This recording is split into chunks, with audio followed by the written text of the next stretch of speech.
Hello दोस्तों, नमस्कार। स्वागत है आपका हमारे YouTube channel Uttarakhand GK very G tricks में। और आज की इस वीडियो में हम UK triple SC, UK PSC, GS postmortem class part 15 के बारे में बात करने वाले हैं, जिसमें हम हिस्ट्री, पॉलिटी, ज्योग्राफी, इकोनॉमिक्स और कंप्यूटर के प्रीवियस ईयर एग्जाम पेपर में जितने भी क्वेश्चंस आए हुए हैं उनको पढ़ते हुए आगे बढ़ रहे हैं। इससे पहले दोस्तों मैं आपको 252 तक प्रश्न इस सीरीज में करा चुका हूं। आज हम 253 से लेकर के 310 तक के प्रश्नों के बारे में बात करने वाले हैं। और आज जो ये हमारे 50 प्लस क्वेश्चंस हैं, ये सभी प्रश्न प्रीवियसली यूके ट्रिपल एससी और यूके पीएससी के एग्जाम्स में आए हुए हैं। तो आगे भी आपके इसी प्रकार के प्रश्न आने के चांसेस दोस्तों बने हुए हैं, या इन्हीं टॉपिक्स से रिलेट करते हुए प्रश्न आपके आने के चांसेस बने हुए रहते हैं। तो वीडियो आप लास्ट तक जरूर देखें। वीडियो पसंद आती है तो वीडियो को लाइक जरूर करें, कमेंट जरूर करें, अपने दोस्तों के साथ में भी जरूर शेयर करें। और अगर आपने इससे पहले की वीडियोस नहीं देखी हुई है तो आप उनको भी जरूर देख लें। आपके आगामी एग्जाम से तो वो वीडियो काफ़ी महत्वपूर्ण है। इसी के साथ साथ आप लोग उत्तराखंड की पोस्टमार्टम क्लासेज और हिंदी की पोस्टमार्टम क्लासेज को भी जरूर देख लीजिएगा। वो भी आपके एग्जाम्स के लिए काफ़ी हेल्पफुल रहने वाली हैं। चलिए शुरू करते हैं आज की इस वीडियो को। और प्रीवियस वीडियो में मैंने आपको होमवर्क का क्वेश्चन दिया था कि कौन भारत का वर्तमान में सबसे बड़ा वस्तु निर्यात साझीदार है। तो यूएसए यानी कि अमेरिका वर्तमान में भारत का सबसे बड़ा वस्तु निर्यात साझीदार है। कौन? अमेरिका। अगला हमारा प्रश्न है, नार्वेजियाई धारा किस प्रकार की धारा है। तो नार्वेजियाई धारा एक ठंडी जलधारा है। 255वां प्रश्न है कि भारतीय संविधान का अनुच्छेद 280 किससे संबंधित है। तो भारतीय संविधान का अनुच्छेद 280 वित्त आयोग से संबंधित है। किससे? वित्त आयोग। तो वित्त आयोग के बारे में 280 में बताया गया है। और वहीं दोस्तों राज्य वित्त आयोग के बारे में किसमें बताया गया है? 243 वाई में राज्य वित्त आयोग के बारे में बताया गया है। अगला प्रश्न है कि पेरिप्लस ऑफ द एरिथ्रियन सी किस भाषा में लिखी गई पुस्तक है। ठीक है, तो पेरिप्लस ऑफ द एरिथ्रियन सी यूनानी भाषा में लिखी गई पुस्तक है। यह रोमन साम्राज्य और पूर्वी दुनिया के बीच समुद्री व्यापार की परिस्थितियों का वर्णन करने वाली एक पुस्तक है। और इसमें लेखक एक यूनानी व्यापारी या यूनानी नाविक प्रतीत होता है जो कि मिस्र में रहता है। तो पेरिप्लस ऑफ द एरिथ्रियन सी किस भाषा में लिखी गई पुस्तक है। तो यूनानी भाषा में लिखी गई पुस्तक है, जो कि रोमन साम्राज्य और पूर्वी दुनिया के बीच में समुद्री व्यापार की परिस्थितियों का वर्णन करती है। अगला प्रश्न है कि नियत विदेशी मुद्रा की दर कौन बदल सकता है। तो नियत विदेशी मुद्रा की दर बदलने का अधिकार आरबीआई यानी कि रिजर्व बैंक ऑफ इंडिया को ही है। ठीक है, तो आरबीआई को है नियत विदेशी मुद्रा की दर बदलने का अधिकार।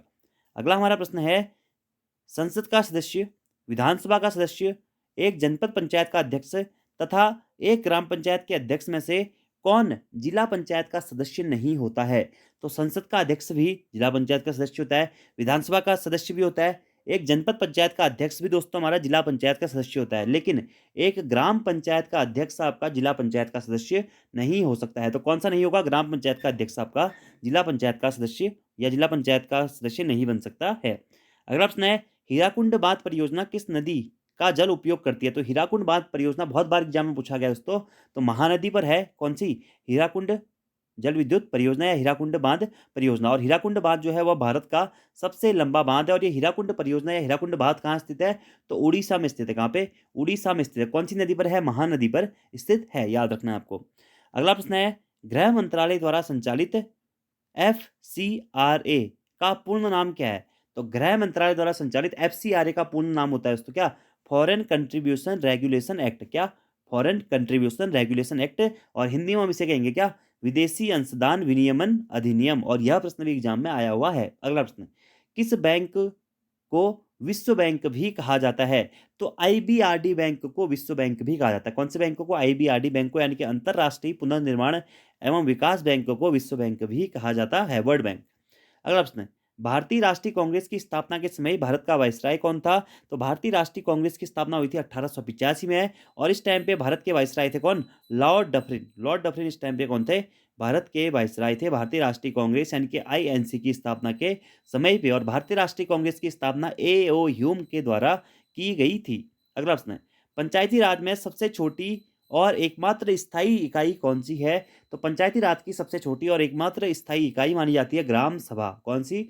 ग्राम सभा। पंचायती राज व्यवस्था, हमारी त्रिस्तरीय पंचायती राज व्यवस्था अभी लागू है हमारे देश में, जिसे हम बलवंत राय मेहता समिति की सिफारिश के बाद में लागू किया गया था। और जो त्रिस्तरीय पंचायती राज व्यवस्था उसमें सबसे छोटा और निम्न स्तर माना जाता है ग्राम स्तर। दूसरा होता है क्षेत्र स्तर या क्षेत्र पंचायत। पहला ग्राम पंचायत, दूसरा क्षेत्र पंचायत और तीसरा होता है क्या?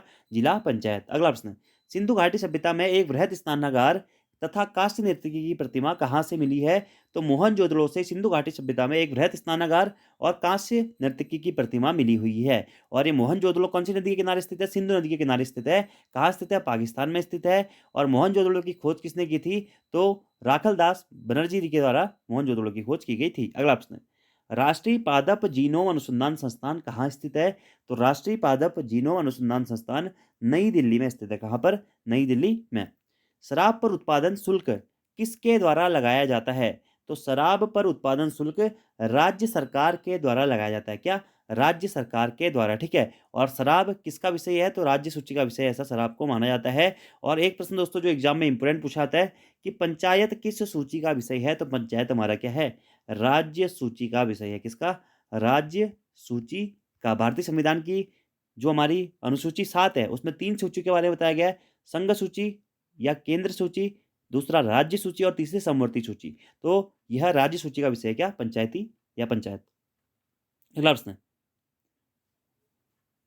भारत के उपराष्ट्रपति को हटाने का प्रस्ताव किसमें लाया जा सकता है? तो भारत के उपराष्ट्रपति को हटाने का प्रस्ताव केवल राज्यसभा द्वारा लाया जा सकता है, लोकसभा द्वारा नहीं लाया जा सकता है। यह प्रश्न दोस्तों बहुत महत्वपूर्ण है। ठीक है, उपराष्ट्रपति को हटाने का प्रस्ताव कौन? केवल राज्यसभा द्वारा लाया जा सकता है। अगला प्रश्न है, गदर पार्टी का गठन किस वर्ष किया गया था? तो 15 जुलाई 1913 को गदर पार्टी की स्थापना अमेरिका के सैन फ्रांसिस्को में की गई थी। और गदर पार्टी के संस्थापक के रूप में सरदार सोहन सिंह भाकना जी को जाना जाता है। तो गदर पार्टी का गठन 15 जुलाई 1913, ठीक है। कहाँ पे? सैन फ्रांसिस्को, अमेरिका में। यह प्रश्न एग्जाम में पूछा गया कि गदर पार्टी की स्थापना कहाँ की गई थी? तो अमेरिका में की गई थी। कहाँ पे? अमेरिका में। और अंग्रेजी साम्राज्य को खत्म करने के लिए इसकी स्थापना की गई थी। और इसके संस्थापक अध्यक्ष कौन थे? सरदार सोहन सिंह भाकना जी थे। अगला प्रश्न है, सिंधु घाटी सभ्यता के किस स्थान से एक कृत्रिम डॉकयार्ड, चावल की भूमि या भूसी, ईरानी मुहर और समुद्र व्यापार के बारे में पता चलता है? तो सिंधु घाटी के स्थल लोथल जो कि गुजरात में स्थित है, भोगवा नदी के किनारे स्थित है लोथल लोथल, जहां पर एक कृत्रिम डॉकयार्ड यानी कि एक बंदरगाह होने की, चावल की भूसी, ईरानी मुहर और समुद्री व्यापार के बारे में हमें लोथल से पता चलता है। ठीक है, लोथल। तो सिंधु घाटी सभ्यता में लोथल हमारा डॉकयार्ड या बंदरगाह के रूप में प्रसिद्ध था। यहाँ से चावल के दाने भी मिले हुए हैं। और कौन सी नदी के किनारे स्थित है लोथल? भोगवा नदी के किनारे स्थित है। अगला प्रश्न, स्मार्ट मनी शब्द किसके लिए प्रयोग होता है? तो स्मार्ट मनी शब्द हमेशा दोस्तों क्रेडिट कार्ड के लिए प्रयोग होता है। किसका? क्रेडिट कार्ड के लिए। डेबिट कार्ड के लिए नहीं होता, क्रेडिट कार्ड के लिए होता है। ठीक है। इंटरनेट क्या है? तो इंटरनेट दोस्तों एक क्या है? WAN, वैन है। वैन यानी कि वाइड एरिया नेटवर्क है। इंटरनेट क्या है? एक वाइड एरिया नेटवर्क है। तो ऐसे कुछ फुल फॉर्म आपसे पूछ लेगा। वैन की फुल फॉर्म क्या होती है? वाइड एरिया नेटवर्क होती है। लैन की फुल फॉर्म क्या होती है? लोकल एरिया नेटवर्क होती है। मैन की फुल फॉर्म क्या होती है? मेट्रोपॉलिटन एरिया नेटवर्क होती है। जबकि इंटरनेट हमारा क्या है? एक वाइड एरिया नेटवर्क है। ठीक है। अगला प्रश्न, भारत का संविधान कब अंगीकृत किया गया था? तो 26 नवंबर 1949 को भारत का संविधान अंगीकृत किया गया था। इसी कारण 26 नवंबर को विधि दिवस के रूप में भी मनाते हैं।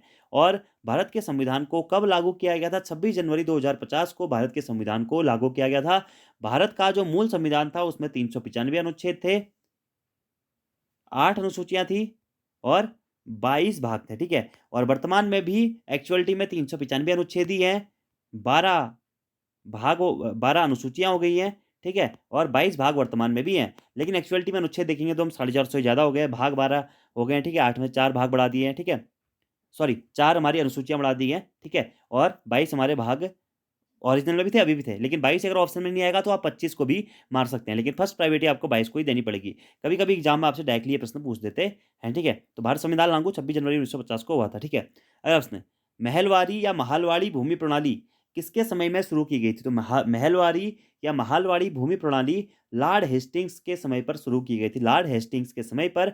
और ये महलवाड़ी प्रथा या महालवाड़ी भूमि प्रणाली का सर्वप्रथम प्रस्ताव किसके द्वारा लाया गया था? तो 1822 में हॉट मैकेंजी के द्वारा सर्वप्रथम महालवाड़ी भूमि प्रणाली का प्रस्ताव लाया गया था। और किसके समय पे शुरू हुई थी? लॉर्ड हेस्टिंग के समय पे। लेकिन दोस्तों अगर आपको लॉर्ड हेस्टिंग ऑप्शन में नहीं मिलेगा तो आप विलियम बेंटिंक के साथ में भी जा सकते हैं। 1833 में फिर विलियम बेंटिंक ने इस महालवाड़ी भूमि प्रणाली को पुनः शुरू किया था। ठीक है। तो ऑप्शन पे डिपेंड ये क्वेश्चन रहेगा, लेकिन फर्स्ट प्रायोरिटी लॉर्ड हेस्टिंग्स ही रहेगी। ठीक है। अगला प्रश्न, वर्नाक्यूलर प्रेस एक्ट कब पारित किया गया था? 1878 में वर्नाक्यूलर प्रेस एक्ट या देसी प्रेस अधिनियम पारित किया गया था लाल लिटन के समय पर। BIOS, Mac OS, Unix OS और माइक्रो विंडोज में से कौन कंप्यूटर ऑपरेटिंग सिस्टम नहीं है? तो मैक ओएस, यूनिक्स ओएस और माइक्रो विंडोज ये तो दोस्तों कंप्यूटर ऑपरेटिंग सिस्टम है। जबकि बायोस आपका क्या है, कंप्यूटर ऑपरेटिंग सिस्टम नहीं है, तो बायोस नहीं है। तो बायोस की फुल फॉर्म क्या होती है, basic input output system. BIOS की फुल फॉर्म क्या होती है, बेसिक इनपुट आउटपुट सिस्टम। अगला प्रश्न, होर्मुज जल संधि करने वाले ओमान देश की राजधानी कहाँ है, तो मस्कट में है ओमान देश की राजधानी। और ये होर्मुज जल संधि किसके किसके मध्य में है, ईरान और ओमान के बीच में हमारी ये क्या है, होर्मुज जल संधि है। और इस ओमान देश की राजधानी कहाँ पे है, मस्कट है। एग्जाम में प्रश्न पूछा गया था। मुद्रा, ईरान की मुद्रा कहाँ पे है, रियाल है, ठीक है, कहाँ पे है, रियाल में, ठीक है, सॉरी, ओमान की मुद्रा क्या है, रियाल है, ठीक है। और यह जल संधि ईरान और ओमान के बीच में है तथा यह जल संधि भारत की खाड़ी और ओमान की खाड़ी को विभाजित करती है। होर्मुज जल संधि भारत की खाड़ी को ओमान की खाड़ी से विभाजित करती है और ईरान और ओमान के बीच में यह जल संधि हुई है, होर्मुज जल संधि। राष्ट्रपति के चुनाव संबंधी विवादों पर किसके द्वारा निर्णय दिया जाता है, तो भारत के सर्वोच्च न्यायालय यानी कि सुप्रीम कोर्ट के द्वारा राष्ट्रपति के चुनाव संबंधी विवादों पर निर्णय दिया जाता है। किसके द्वारा, सुप्रीम कोर्ट के द्वारा। अगला प्रश्न, गांधी इरविन समझौता किस वर्ष हुआ था, तो गांधी इरविन समझौता हुआ था 1931 में। और गांधी इरविन समझौते पर किस वर्ष हस्ताक्षर हुए थे, तो 5 मार्च 1931 को गांधी इरविन समझौते पर हस्ताक्षर हुए थे। अगला प्रश्न, सौरमंडल में किस ग्रह के पास अपना प्राकृतिक उपग्रह नहीं है, तो शुक्र और बुध दो ऐसे ग्रह हैं जिनके पास वो अपना प्राकृतिक उपग्रह नहीं है, शुक्र और बुध। अगला प्रश्न, सेतु भारतम परियोजना किस परिवहन क्षेत्र से संबंधित है, तो सेतु भारतम परियोजना सड़क परिवहन से संबंधित है।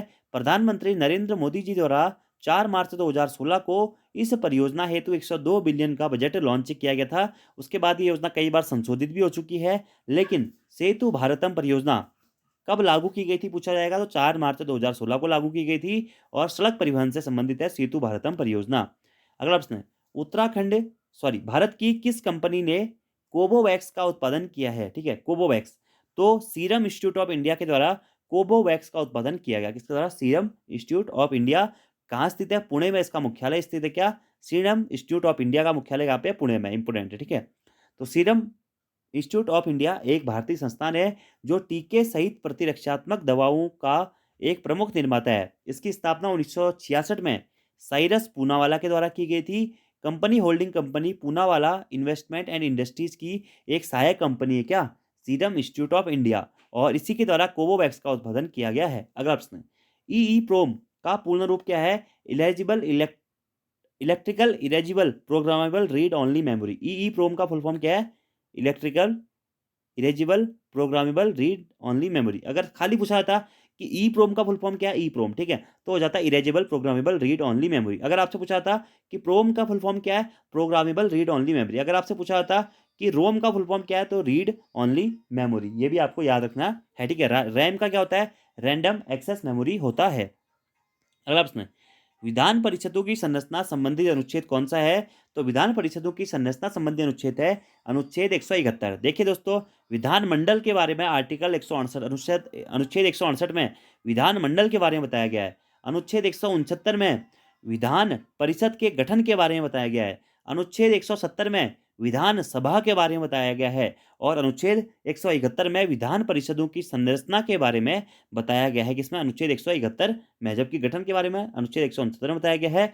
वर्तमान में भारत के 6 राज्य में विधान परिषद है, याद रखना है आपको। और विधान मंडल, विधान परिषद का मतलब जो हमारा विधान परिषद है वह विधानमंडल का एक स्थायी सदन है। देखिए, जैसे हमारी संसद होती है उसी प्रकार से राज्य में क्या होता है, विधानमंडल होती है। संसद का जो स्थायी सदन होता है राज्यसभा होती है, तो विधानमंडल का जो स्थायी सदन होता है वह विधानसभा होता है, ठीक है।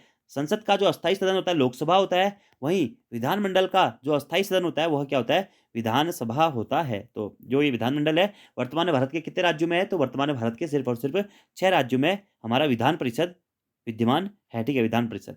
अगला प्रश्न, 29वां सरस्वती सम्मान पुरस्कार किसे दिया गया, तो वासुदेव मोही को 29वें सरस्वती सम्मान से सम्मानित किया गया था। अगला प्रश्न, अंतर्राष्ट्रीय मुद्रा कोष IMA इंटरनेशनल मॉनेटरी फंड की प्रमुख कौन है, तो इसकी प्रमुख है कौन, क्रिस्टलिना जॉर्जिवा।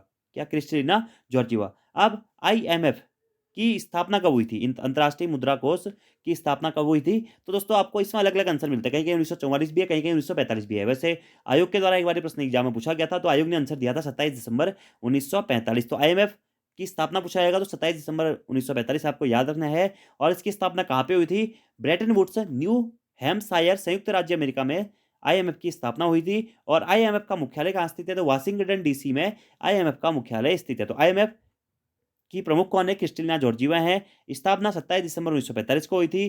कहाँ पे हुई थी? ब्रेटन वुड्स, न्यू हैम्पशायर, संयुक्त राज्य अमेरिका में। और मुख्यालय कहाँ है इसका? आईएमएफ का वाशिंगटन डीसी में है। अगला प्रश्न, पूना समझौता पर हस्ताक्षर कब हुए थे?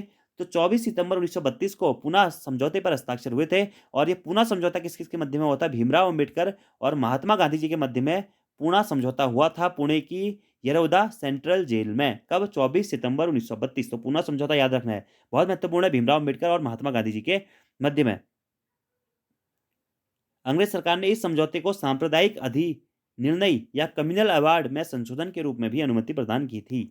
अगला प्रश्न है, 30 दिसंबर 1906 में मुस्लिम लीग का गठन किस स्थान पर किया गया था? तो मुस्लिम लीग का गठन ढाका, बांग्लादेश में किया गया था। कब? 30 दिसंबर 1906 को। अगला प्रश्न है, मैत्री सेतु पुल से जुड़े देश कौन कौन से हैं? तो मैत्री सेतु पुल से जुड़े देश हैं भारत और बांग्लादेश। भारत में त्रिपुरा को बांग्लादेश में चटगांव बंदरगाह से जोड़ता है क्या? मैत्री सेतु पुल। अगला प्रश्न है, कौन कहा करता था कि मैं मुसलमानों का गोखले बनना चाहता हूं? तो मोहम्मद अली जिन्ना कहता था कि मैं मुसलमानों का गोखले बनना चाहता हूं। गोखले, ठीक है, गोपाल कृष्ण गोखले। अगला प्रश्न, पानीपत का तृतीय युद्ध किस वर्ष हुआ था? तो पानीपत का तृतीय युद्ध हुआ था दोस्तों कब? 1761 में मराठाओं के मध्य और अफगानों के मध्य में यह पानीपत का तृतीय युद्ध हुआ था। और डेट थी इसकी 14 जनवरी 1761। 14 जनवरी 1761 को मराठों के मध्य में और अहमद शाह अब्दाली जो कि अफगान था उसके मध्य में युद्ध हुआ था, इसमें अफगानों की विजय हुई थी। अब पानीपत के 3 युद्ध हुए थे, 3 के 3 दोस्तों बहुत महत्वपूर्ण है। पानीपत का प्रथम युद्ध हुआ था 21 अप्रैल 1526 को बाबर के मध्य में और इब्राहिम लोधी के मध्य में। और बाबर इसको जीत गया था पानीपत के प्रथम युद्ध को, और इसी के बाद बाबर के द्वारा यहाँ पे मुगल वंश की नींव रखी जाती है। पानीपत का द्वितीय युद्ध कब हुआ था? 5 नवंबर 1556 को पानीपत का द्वितीय युद्ध हुआ था। अकबर के सेनापति बैरम खां एवं हेमू जो कि शेरशाह सूरी का सेनापति था उसके मध्य में हमारा पानीपत का दूसरा युद्ध हुआ था, इसमें अकबर की सेना विजयी हुई थी। ठीक है, पानीपत का तीसरा युद्ध कब हुआ? 14 जनवरी 1761 को पानीपत का तृतीय युद्ध हुआ मराठों के मध्य में और अफगानों के मध्य में, जिसे अफगानों के द्वारा जीत लिया गया था। अगला प्रश्न, 2025 तक ओलंपिक कमेटी का अध्यक्ष किसे नियुक्त किया गया है? तो थॉमस बैच को 2025 तक ओलंपिक कमेटी का अध्यक्ष नियुक्त किया गया है, थॉमस बैच।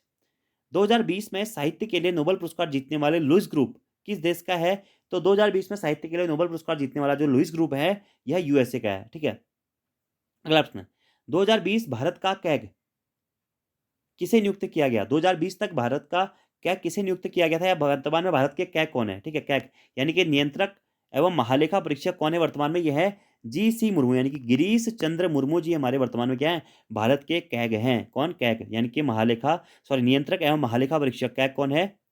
या जी.सी. मुर्मू, गिरीश चंद्र मुर्मू है। और जो ये नियंत्रक एवं महालेखा परीक्षक है इसके बारे में हमें अनुच्छेद 148 में पता चलता है। और ये नियंत्रक एवं महालेखा परीक्षक सरकार के कामों की समीक्षा करता है और उसके ऊपर अपनी रिपोर्ट तैयार करता है, विपक्ष को भी देता है। ठीक है, और गिरीश चंद्र मुर्मू इसके क्या है? अभी इनको कैग नियुक्त किया गया है। अब ये सबसे पहले नियंत्रक एवं महालेखा परीक्षक पद की स्थापना या नियुक्ति कब की गई थी कि नियंत्रक एवं महालेखा परीक्षक होगा?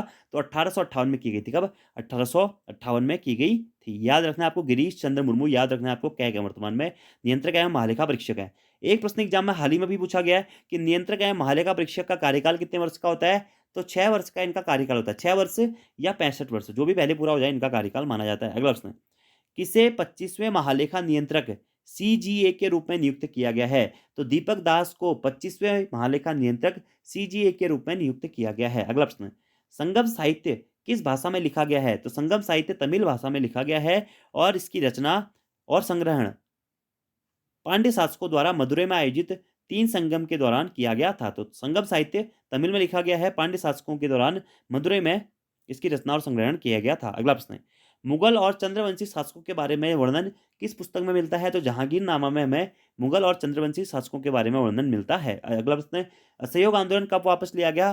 तो चौरा चौरी कांड के बाद में गांधी जी के द्वारा असहयोग आंदोलन को वापस ले लिया जाता है।